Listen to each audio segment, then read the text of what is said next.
This podcast was recorded on the land of the Gadigal people of the Eora Nation.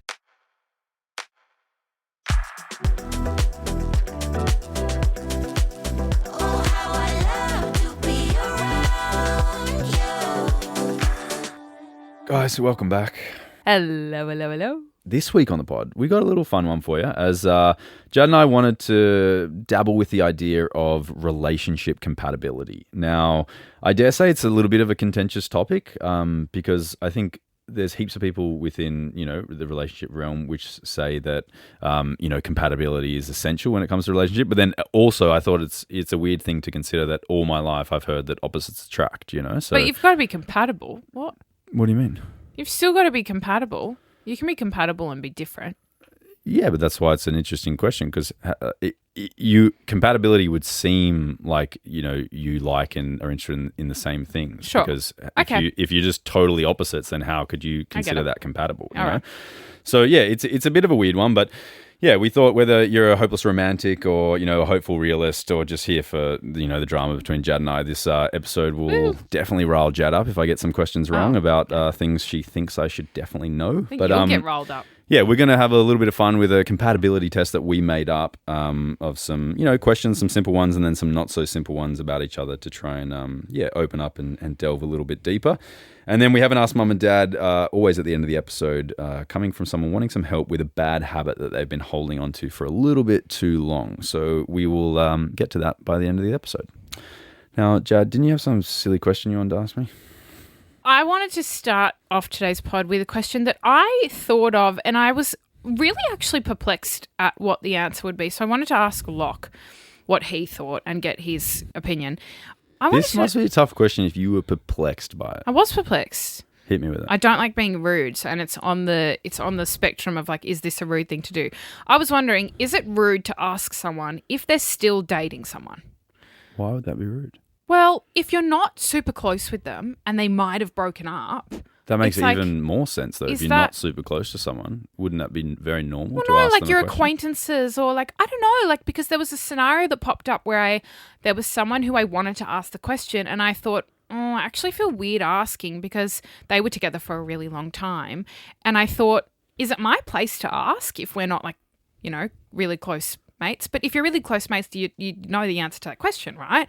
Yeah, so but I think that's why it's okay to ask. Can because you if you're ask? not really close mates, you need to know the answer, right? But it's like, I sort of felt like maybe that's not my place to ask that question and to resurface what might be really, fresh, raw feelings. Oh, we don't need to step on potential eggshells around people. That seems weird. So what, you think no? You think all good? Well, I mean, for example, I ran into an old school friend a few months back and he had a partner and kid who I'd never met, and I hadn't seen him for a decade, literally since high school, and we had a little chit chat because we both had kids now, and it's nice to have 5-minute chat and catch up.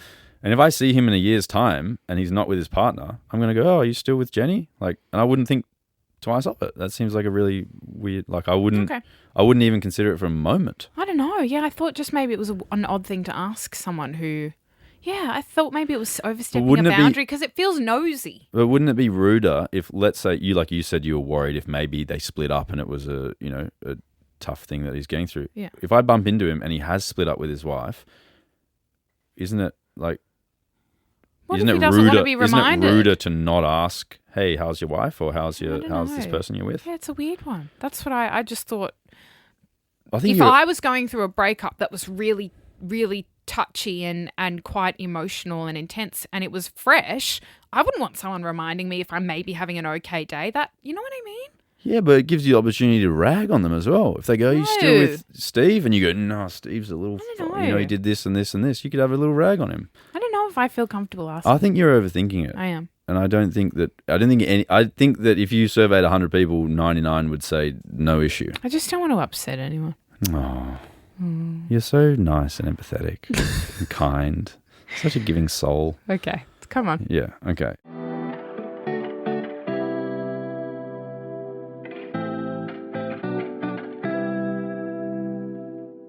Guys, now that we've got through that bubbling brain buster, let's jump into a little compatibility test that we wrote for each other to see how much we really know. And we thought we'd do this because we also thought, a lot of people listen to podcasts in the car, and a lot of people that write into us with Ask Mum and Dads and stuff say like, I listen to the podcast with my partner when we're driving or on the weekend somewhere. So, we thought we'd do this. And then if you wanted to, even if you wanted to pause after every question and play along and ask your partner the same questions, it might be a little fun one to bring you closer or wedge you apart. Who knows? So here goes. All right, Jad, what's my biggest fear?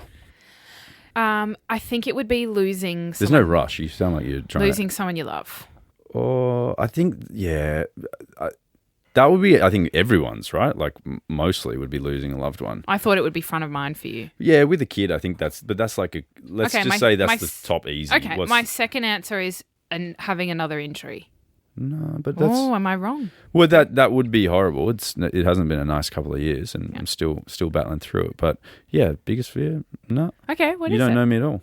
No, you don't get the answers. What do you mean? Figure We're not it doing out. this whole thing without answers. That's insane from you. I would say maybe like my biggest fear is to get to the end of life and like not feel like I've lived a good life. Oh, okay. Yeah, like to have like deep regrets and That's surprising to me. Oh, because I thought you were doing all right. No, I definitely am. But I'm that was a saying concern for you. Well, things can always take a turn, like. Okay. That was really depressing. Oh, and I think I also would fear getting old and not having a relationship with my kids. That would be a big fear. Yeah. Of mine. Cool. Good to know. Good to know you know nothing about me. Yeah, I'm feeling really sad I didn't know the first question. Do I with this? Do I ask you the same one? Or Yes. do we, Yeah. Okay. What's my biggest fear? Normally, like demons and stuff. Like irrational things like Yeah. the dark and demons. Yeah, I don't like demons. Not even worried about Fletch, just worried about the make-believe demons. I think it's shifted actually. Oh, yeah? I think now if I'm home alone, I'm less scared of demons and more scared of like someone breaking in and having to protect Fletcher and not knowing how to do that because I feel Yeah. weak and puny. That's interesting, but also every have time no every weapons. time I leave the house and go somewhere, I always I reckon 50% of the time I get a message from you going, "Are you still in the house? I just heard something." I hear noises and I think you're home and then I start freaking out. Yeah, Yeah, but- I'm like, if you're not home, who's in the house? But do you know that noises just happen, right? Especially in our house is like an 1800s build. Like the wood's going to creak from I time to time. don't like it. Yeah, but just know everything's okay. Well, yeah, I think someone's in the house though, and then I'm like, and I remember like very recently, Locke went to dinner with his friends. He's only done this like twice since Fletcher was born, and I started spiraling because I thought Locke had come home. I was hearing footsteps downstairs, and I'm in Fletcher's room on night shift because we were camping out in his room, and I thought, I don't know how to protect this child. There's no weapons in here, zero. I'm going to have to knock the wardrobe over so it blocks the door so no one can come in and attack me and take my child. You didn't think that. I swear to God, I started spiraling. Anyway, I think my biggest fear now is leaving Fletcher without his mum, me, like not being able to We'll like be fine. protect him. We'll be right. We'll miss you. Like, are you gone or just like holiday gone? Yeah, I'm dead, honey. Oh, that would be tough. Yeah, thank you. Yeah. What I thought was your biggest fear, but clearly no. All good, all good. I'd miss you for sure. Yeah, okay, sounds like it. Let's move on because I don't like where this is All going. right, what's my favorite movie of all time? Oh, Prisoners. Yeah. Horrible movie. It's not. Sorry. It's- Literal jail time for that being a It's favourite movie. Guys, just so you It's know, traumatic. Jad and Don't I watch it. very different genre likes when it comes to movies. Yeah. I'm a huge thriller fan. I like a movie that makes me think, guess, like twists the and worst turns. thing to watch at the end of a long day is a thriller. But then also, whenever we watch one, Jad's always like, that was really good. And I'm like, No, thank you. not Prisoners. I watched Prisoners. I went, why did you make me watch that? Awful. Guys, fantastic movie if you haven't watched it. Hated Trust it. me. Just trust me. Bad vibes all round. Like Just just trust me. bad vibes, that movie. Sometimes movies are hard to watch. It doesn't mean that they're bad movies. Like, they're tough topics to like watch, crime right? podcasts. I don't understand them. Why do you want to hear about such weird details? Freaks me out. Have you not listened to them and enjoyed them from time to time? No, they leave me feeling queasy. I told you to turn one off once because I was like, I can't listen to that. That's horrible. Remember in the car? Yeah, but I also Then it remember... gives me weird ideas when I hear footsteps in the house. I also remember driving home once listening to one, and then when we got inside, you put it on your own phone and kept listening to it. I Okay, also well, I remember had to that. finish the end, obviously. There you go. Anyway, what's my favourite movie of all time? Oh, it's going to be like... This is interesting because it might have flipped recently. It's going to be like either The Holiday, P.S. I Love You, or Love Actually. Or Harry Potter 1 through 7. No, What? wrong. Shrek. All great movies. but Shrek? Shrek's up there. Shrek's one of them. What is it then? I don't know I that. think my new favourite movie is Pride and Prejudice. My new favourite movie. What has changed in the last 3 weeks? I just said that. It's shifted recently. I've watched it like 10 times back to back. How did you not pick that up? Why? So, I don't know. It's really good. It's hitting home these days. It's Yeah, really but funny. which It's part? funnier every time you watch it. Like, I know you're enjoying your period piece porno Yeah. books. So is it hit that one or? No, there's not even a kiss. Oh. It's just a lovely movie. How do you watch it 10 times though? That seems weird. Like, It's so watchable. I reckon like, I've watched cinematic Prisoners masterpiece. twice. Yeah, but I no. think it's a great I've literally movie. watched Pride and Prejudice like 6 times in 1 year already. Wow. I just love it. Anyway, moving on. I can see that. Am I doing the next one? Because you did Go 2 for in it, a row, yeah. so that really threw me You off. can have 2, sweetie, just so it's 50-50 Okay. even. What's my biggest insecurity? Oh, are we talking like mental, physical? Just your question, buddy. Biggest insecurity. I actually don't know. I know you have a physical one, but Oh, I don't want to say it because I don't know. I don't think it's nice to say. But I think maybe your biggest mental insecurity would be like not being liked by people. Sorry, honey. What? That's just we'll address that first, and then we'll go back to. Okay. I think you're right, but I just don't like admitting it. Yeah. I think I have a fear of not being liked, Oh. which is really hard when you're on social media and heaps of people hate you. Yeah. Heaps of people hate you every day and tell you every day that they hate you. Yeah, Do people tell you every day they hate you? most days there's something. Just someone perking up and going, "Hey, I hope you're having a good day. Hate you." P.S. Hate you. Not those words exactly, but something that's like a bit mean. Hey, I've tried that Dyson hair app. It's all right. P.S. Or Hate like you. I see a comment that's like, she's so annoying, or she's so stupid, she thinks she's funny. Why does this woman have a platform? Everyone gets a podcast these days. That is how I feel about you sometimes. But also, what's my biggest physical insecurity? Well, I don't want to say. That's No, not nice. I want you to say. Well, whenever I always say you look nice in shorts, you always say you don't want to wear shorts because you don't like your legs the way they Yeah. look in shorts. But it's true. And I always say, just be comfy, wear that's my shorts. biggest insecurity, yeah. Yeah. I don't like wearing shorts. So I do know them. It's so sad. I need to embrace my body a bit more. Now that I have kids, I need to be a strong pillar of body image for them. Well, yeah, you need that to then resonate with them. So Yeah, I need to teach them that there's nothing wrong with their bodies. I'm going to start wearing shorts again. I love it. Okay, go. What's my biggest insecurity? Your biggest insecurity, I think, physical or mental? Mate, hit me with both, I guess. Okay, physical right now, I think, would be, unfortunately, your bung leg. Thanks. Well, yeah, it's a bit distorted and rubbish. I've had this thing I can't use for 2 Sorry. years. It's like this. Guys, Locke's had like 3 knee surgeries. Fair enough that Oh, I'm glad it's okay with it's you. a bit different to the other one, unfortunately. Your biggest mental insecurity, I think sometimes you can create barriers for yourself. That's a bit of a cop out. What does that mean? Well, like you put up walls, like you What's can. the insecurity? Is that maybe that you don't think that you can get to a certain point, so you kind of stop yourself from trying? Okay. Is that it? I don't really understand what you're saying, but I love it. Just try to explain it better. Okay. Your biggest mental insecurity is that you sometimes think you underestimate your own capacity. I don't understand. I feel like that's perfectly clear. I don't. No. I understand that might be a thing that I do, but I don't understand how it's an insecurity. Well, like you don't believe in yourself enough sometimes. Is that not? That's an insecurity, I feel. Yeah. Okay. Okay. All right. I'm wrong. Clearly. What is it? No. I don't know. That's your... You don't have a biggest insecurity. Oh. You wrote this question. No. Okay. Yeah. Mental You wrote, insecurity, "What's my biggest insecurity?" and you don't have an answer to that question. like not being good enough, probably at stuff. Was that not what I just said? I don't know. You said it in a weird way. Is that not exactly what I just put said? up barriers for myself? Yeah, because you don't think you're good enough. So you set yourself a little wall. Give me an example then. Well, like with the acting thing. What's the barrier? Well, like you said for a long, long time that you wanted to get into acting, but you never actually took a step to start doing it. And then one day you did. Oh, So I got over the barrier. Yeah, you're but it talking took about. a long time, right? Like you vocalized that it was something that you were really interested in Sure. Okay, for a got long it. time. Yeah. I don't understand how it's insecurity. Fucking hell. Sorry.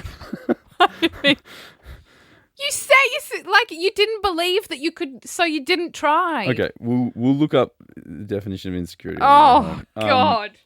Okay, what's something? I think okay, we need to do like a I feel like you just IQ answered- I test, feel like not you a just- compatibility Yeah, test. trust me, we'll get you to do one when we get home. Okay, I feel like you sort of just answered this one. Your biggest insecurity is that I'm smarter than you. Yeah, go on. That actually kind of makes sense, that one. All right, what's something I've always wanted to do but haven't yet? Yeah, play a big acting role. Doesn't even really need to be big. I just would love to act, yeah. You act yeah, every close. day. Act up. Yeah, at act home. like I'd like you. Yeah.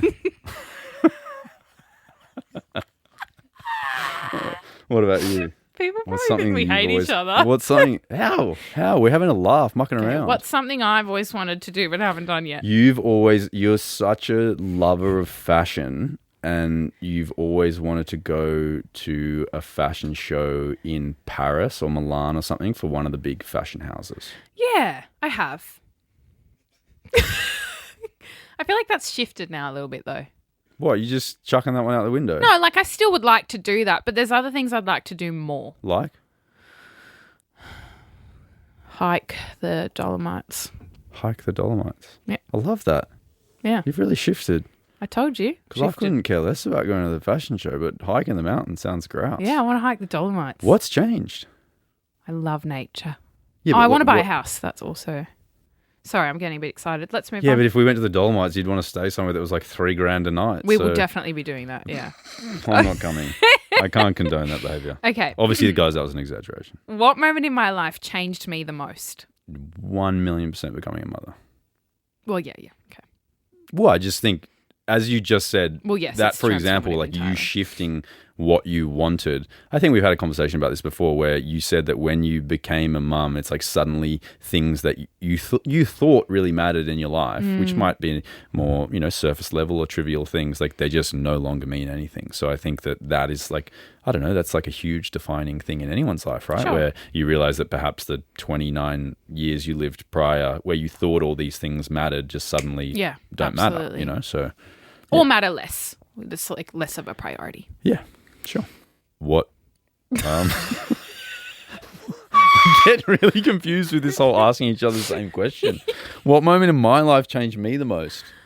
Well, obviously becoming a father, but I feel like I can't rinse and repeat. Don't rinse and repeat, mate. But it did. But I reckon your knee injury, Yeah, it's because you're so athletic and it's been a bit of an identity thief, I think, in a little way. Yeah. I lost a lot of the things I probably enjoyed doing, and even friendships I've sort of lost, which is, in a way, sport is like camaraderie and teamwork, and I had that many nights a week. I played, high-level basketball with dudes, and I loved it, and I'm super competitive, and I love sport. Yeah. And then that one day just clicked off, like for literally 2 decades, I'd play multiple times a week, and then I haven't played in 2 years, so, and that's like a big part of my identity is like, I love sport. I love being sporty. And even like with my family, it's like how we catch up and how we do things, like I'd play tennis with my siblings or go and play paddle or, go and whatever it is, that's like how I would connect with people. So I think, it's shifted a lot of like relationships in my life and ability to connect with people, which is sad. I'm sorry, honey. That's all right. I got you. That's enough. What do you think my love language is?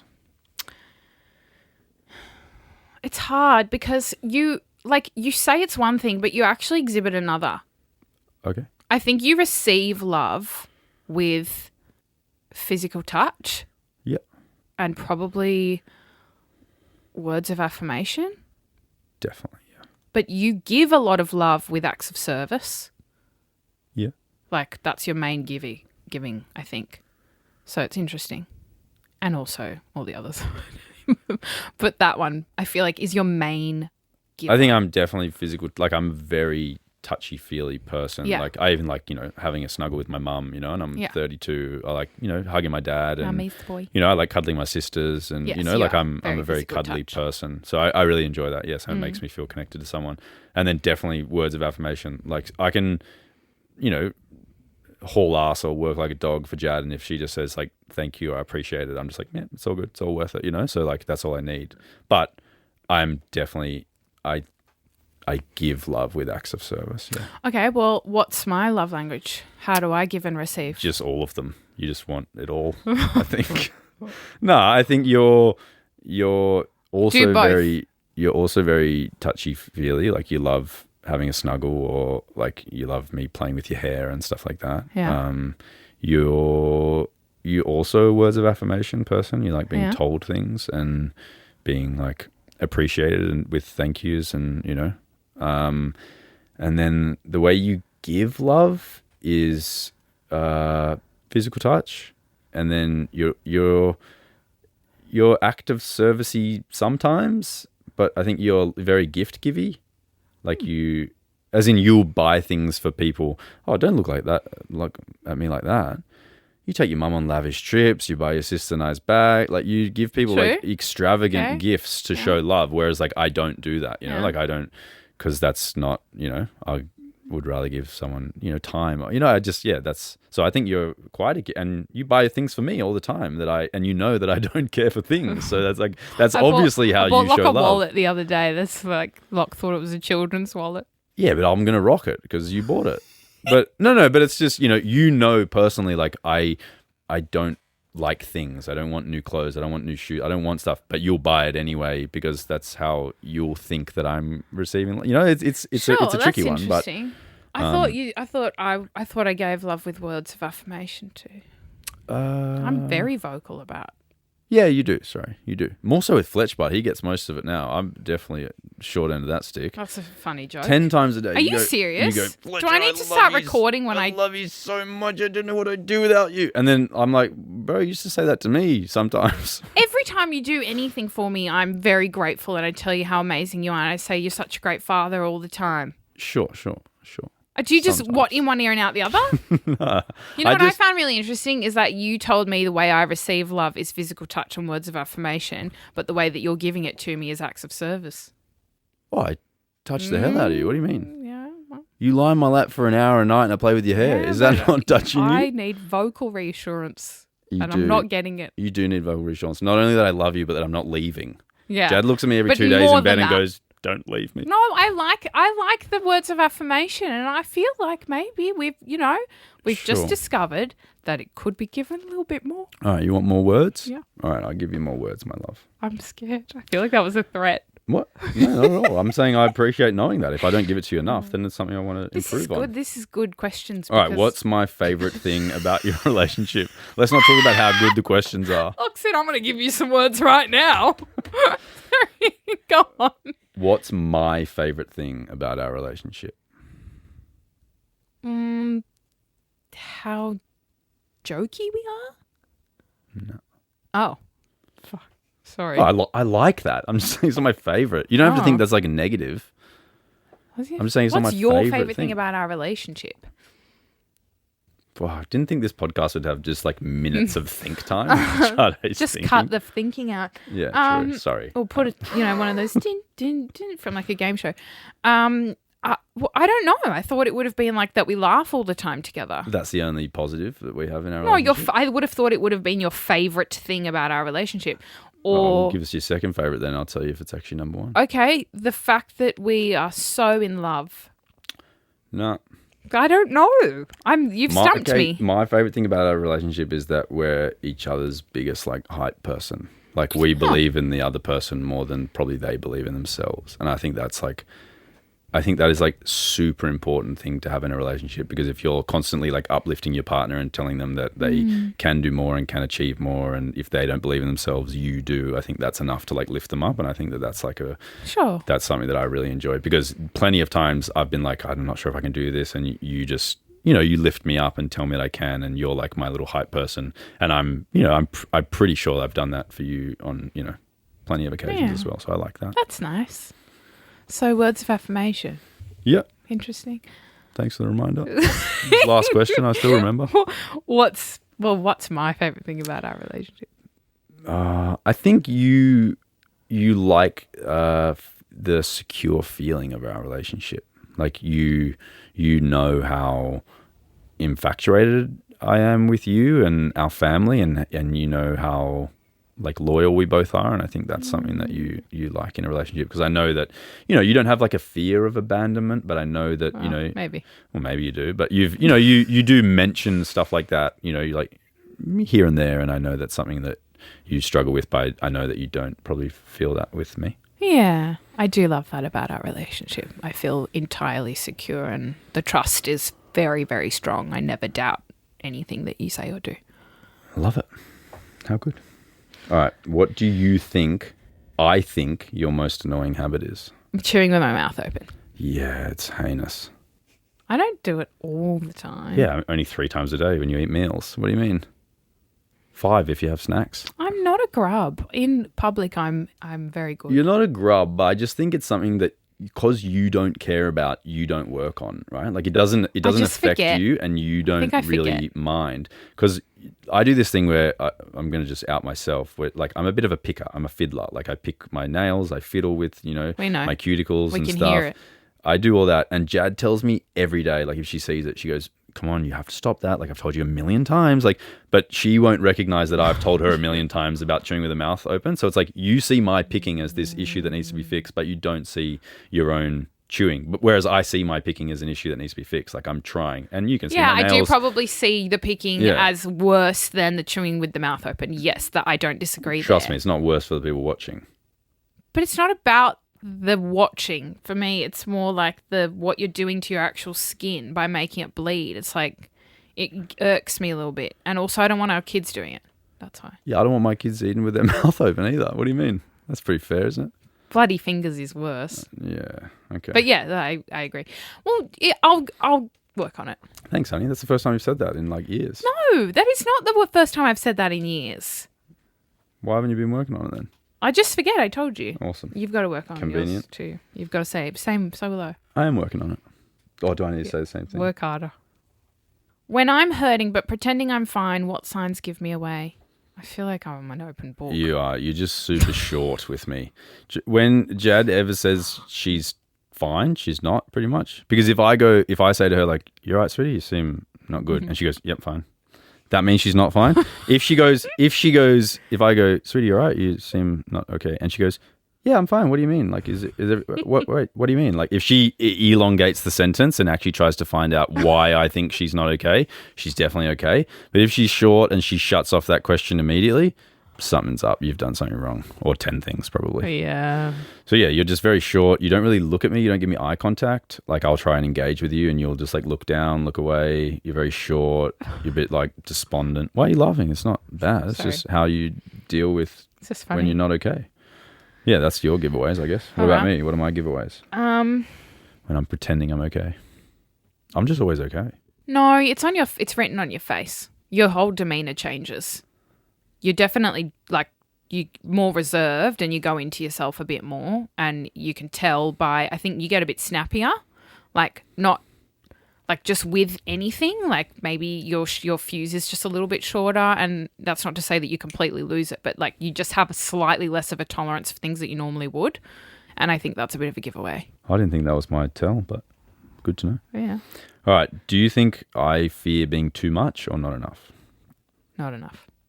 I think we're funny in the fact that I think you're the other one. Yeah. So I think it's this weird balancing act. Like, well, we're opposites. You're this big, big personality, and I think that sometimes you feel like, oh, am I too much, and Absolutely. Are people liking this, and I'm the other one. So sometimes I don't know, maybe that's a good mix though. Sometimes I listen to myself back and I think, what am I doing? Where? What scenario? I'm just so yappy and loud. Are we talking the pod or other things? Yeah, a little bit. Wait, in the pod, you think you're yappy and loud? Yeah, or like videos of myself. I'm like, oh my God, what am I doing? That's definitely too much. That's a bit self-critical. Yeah. Obviously, people are enjoying it. Otherwise, you wouldn't have amassed a lot of people wanting to watch your videos. Everyone's a bit self-critical, right? It's hard to listen to yourself talk for an hour and not go, what was I saying? Yeah, I think about that every time I listen to you in the pod. Okay, I'm going to ask you one. Hit me. What's something that makes me anxious even if it seems small to others? Like having things build up on your plate. I think that sometimes you're probably like you get real anxious when a lot happens at once and you don't have time to sort of deal with stuff and you see it like you'll get like a big load of things and you'll see it as like this mountain that you need to climb within the next 3 hours instead of like seeing it as like this little rock that you need to chip away at and that you can tick things off, you know? So absolutely. You get super anxious if you have pretty much more than one thing to do. That is true. And I think most people could manage a few. What about myself? Similarly, but not getting something done as soon as it comes to you. We are the definition of opposites attract. I wait until it's a mountain. If you have one thing on your plate until it's done, you're going to be anxious. Which would you like? Like would literally you like an email. to switch? Like, yes. Do you think? What do you mean? I'd love to be in your position. But why don't you just start practicing then? It's just a practice Oh thing, my right? God. I'm That just is saying so when- much easier said than done. When you have like the one thing come up, instead of going, hey, that's cool, I'm going to get to that tomorrow when I have an hour free. Why don't you go, hey, I'm going to get to that today so that when the next thing comes tomorrow, I don't have to do the thing before it. Because I've never got one thing. Ever. Okay, so let's work on you getting to be at one thing, Okay, and then that might take like a year. Oh man, how dramatic! Oh, you're not that busy, mate. No, I get what you're saying. I think that what happens is when I get on top of my shit eventually, like every few months, I get on top of it and then I feel like I can breathe. Like, oh my God, I have this time to like kind of rest. So I rest a little bit and then you let the mountain build again. the mountain builds. Yeah. But if you don't like that feeling, that's what I'm saying. Why don't you, work it? Why does anyone do alleviating anything that's bad for them, sweetheart? That's true. That's a way easier question What a to ask. ridiculous thing to say. I love it. Let's not even get into it then. No, we don't need to get into it. All right. How do I define a successful life? I think having accomplished your goals and your dreams. Not necessarily. That was your biggest fear, though. No, my not biggest fear doing was so. not having a life pretty much worth living. But that's not to say what the living part is. Okay. I also said my fear was not having a relationship with my kids when they're older. Okay. Well, I was my other answer was going to be having a happy, healthy family.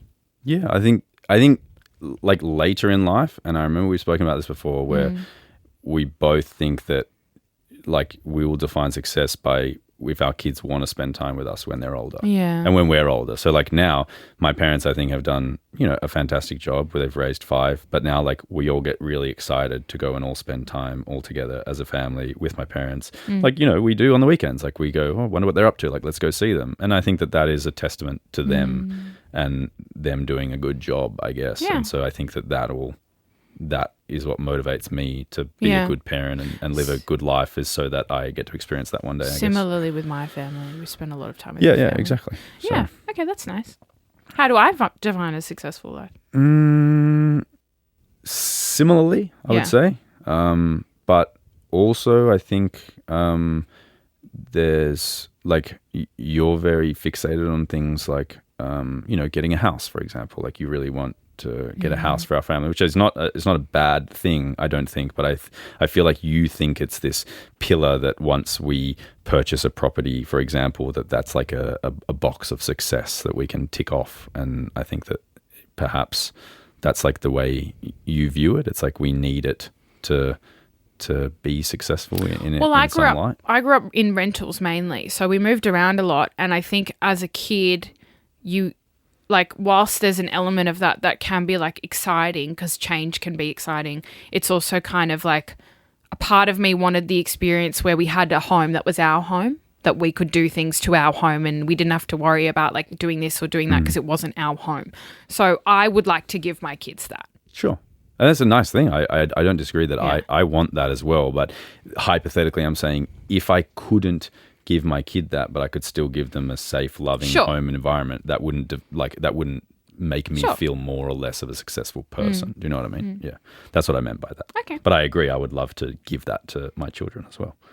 All right, guys. Now, last one, unfortunately. But what is the one thing, Jad, that I say that is the most me phrase that I say? The most you phrase, or like can it be one word? Yeah, like what's the most me thing that I say all the time? Like when I say it, you just go, lol, that's lock. Or, if we're out and you hear it. I don't think you have a catchphase, honey. I don't have a catchphrase. Yeah. I'm not a sitcom. I don't think you have one. You do. What is it? It's so annoying. I hate it. Oh, here we go. What? What is it? Oh, you don't. No, you whenever I say something, you go, so real. So real.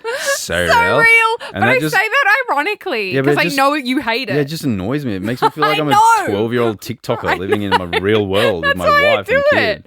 It's I so literally do annoying. it ironically because I know you're going to have a little, it's going to make you tweak. Like Jad and I left the work thing this morning and we needed to come home and Fletcher needed to sleep soon. And I was like, oh, we need to go home because I need to sterilize the bottles so he has a bottle before he nap. And Jad will go, so real. And I'll be like, what do you mean? Like, here I am trying to think about the things we need to tick off in a day to keep our life running. And then Jad just hits me with some little weird TikTok line. I'm just trying to jazz up our life. Your catchphrase is probably idiot. Yeah, well, if you weren't one, I wouldn't have to say it. Jokes, guys. All right, guys, that's felt like that we maybe learned a thing or two about each other within that little compatibility Yeah. test, which we did have a lot more questions. So if you did enjoy the episode or you wanted us to keep rolling with that one, we do have plenty more in the bank, which we didn't get to, unfortunately. But if you did play along with your partner, I hope you're still together and I hope it didn't wedge you apart.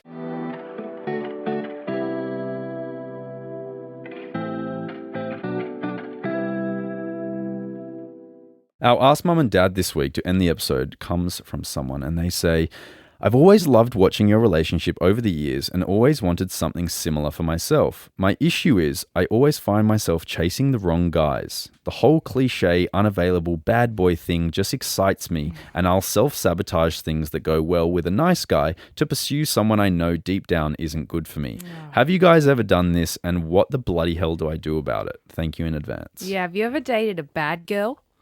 A bad girl? No, I haven't dated a bad girl, but I've definitely dated girls with like, I don't know, I would say even like a player? No, they had elements of their life which I didn't like and had no interest in being a part of, but I like almost like tested to see like if maybe I would like it. Like I've dated like huge party girls, like love drugs, going out all the time, and I'm just kind of like, I don't drink, I don't do drugs, I don't like partying. So like, why did I do that? You know what I mean? Why did you do that? Yeah. So as in, I've definitely done what she's doing. Like it's like, I don't know, maybe it's exciting and it's different and it feels a little bit. She's talking about like bad boys. It feels a little bit dangerous, maybe. Yeah, but like, what's your definition of a bad girl then? Like what? A criminal? Like a player. She Someone who's steals playing from Sephora? You know, Like, what do you obviously doesn't have your best interest at heart. Is taking you for a bit of a ride. Knows that they can kind of wrap you around their finger and get what they want out of the relationship whilst you're feeling like your needs aren't being met. Yeah, I don't know if I ever dated someone like that It's with kind that of probably sort of. more of a male thing to do, let's be honest. All right, sexist. What, chicks don't have the capacity to do that? Yeah, but less. Chicks can How definitely often manipulate are you hearing dudes, about? mate. Yeah, but not like that. It's often the other way around. Yeah, true. It's never happened. What, you don't think I'd chicks say can have more dudes often- wrapped around their fingers and manipulate them and get things that they want and treat them like No, rubbish? I don't disagree that exists, but I'm saying in terms of like bad boy, bad girl, there's more bad boys. Based on what research There's have you done? literally a song called Bad Boys. That's Bad a movie. Boys, bad boys, what you Yeah, gonna do? awesome. I'm not sure if that's Statistically, that proves my I'm point. not sure if that's valid, but yeah, I dare say I haven't probably dated anyone like that, but I can understand. Sorry, I think she wants my opinion. Oh, okay. Sorry, I'll meet you in the car. Since you can't relate, what are you going to offer? My mic's turned off. Look, as someone who's been in your shoes, get up, girl, walk away. What are you doing? What are you doing to yourself? Because at the end of the day, you're not doing anything. His life's not getting ruined. It's yours. So you need to start giving the nice guys a chance. And look, I'm not saying give people a chance who you have no bloody attraction to and you're not interested in, but you can find nice guys who are going to treat you well, who you're still attracted to, who still you still have fun with, have a deeper connection with, but you've got to stop chasing that really intense toxic feeling that is not going to serve you long term. Locke is he's really like protesting. He doesn't want to say a word now after. Am I allowed back into you, the honey, chat? you can talk, or? sweetie pie. Yeah, I mean, it's good advice, but like, how does she do that? I'm saying you're just saying get up and leave, but you need to like, I don't know, kind of. I think maybe when give her the pros of not being with a bab. Like as in you got to incentivize her to. Okay, pros. You don't cry every night because you've realised you've been played again. You don't end up falling for someone who has no interest in you. You end up feeling good about yourself because you've realised someone isn't taking you for a ride every day. Also, just intimacy is way better with someone who actually cares about you, right? I would tend to agree. Yeah. So that's another pro. But also just the general, like, your general well-being is way better when you're not dating an asshole. I think also just it catches up to you, and the more time you spend wasting with people like this, it's like the further you sort of get away from meeting the right person. And also, like, it sounds cliche, but like, you know, it's like sometimes the good ones get snapped up, you know what I mean? If you're out there, you know, spending lots of time or too much time with the wrong people. So it's like, and also you got to think, you know, sometimes it's not about like an instant gratification thing of, you know, having a nice couple of weeks with this bad boy, but it's like maybe long term, like, what do you want? If you want to have a partner who you can trust and be stable with and, you know, perhaps build something with, it's like maybe you need to, just shift your perspective and think a little bit longer term, which is, you know, often hard to do, but, you know, it does take that shift in your mind where you almost like want to take yourself and your life and relationships like a bit more seriously, I would say. Couldn't agree more. I think the longer that you spend in these relationships, it's like the longer you need to heal, actually, because that's you're going down a route of bad vibes and memories that you're going to need to learn from. So how does she stop self-sabotaging? Read a book. Read a good self-help book. Oh. Any you've read that helped? Yeah. Because it sounds like you've been here. Like, sounds like you were rattling that list off out of your notes or something. Yeah, I was there. I read a book, but I don't relate to it as much now, so I feel weird recommending it. I read Breaking the Habit of Being Yourself by Dr. Joe Dispenza, and that changed my life at the time. And now when I reread it, I find it kind of irritating, which I don't know why, because it really was transformative for me.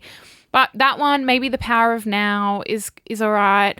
Look, there's a bunch of self-help books out there, but just stop dating. Just stop dating the bad boys. That's great advice. It's you at the end of the day, you have free will. It's your decision. Just don't do it. What if she's a non-free will believer? Okay, we're gonna end the pod. Guys, if I'm being honest, you just need to be a little bit selfish sometimes and think about yourself and your future. And being with a bad boy, or as Jad said, a bad girl with, you know, toxic traits and things that you know, don't really vibe with and want to be a part with, it's only going to, kick you further down the track of finding the right person. And, you know, if you're listening to us and, you know, we are a, you know, relationship style pod, you're probably after the same thing. So that is not going to help you get there. But yeah, go. Get up.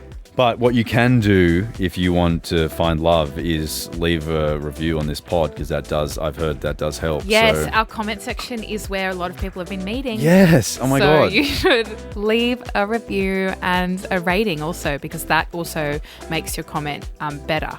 If you are enjoying the pod, it does mean a lot to us, guys. And not only do we appreciate you checking in every week, but the reviews, they make us feel good seeing that number go up, because it means that you guys are enjoying what we're doing. So much love. We appreciate you, and we will chat again next week. We'll talk to you soon. Bye. Bye.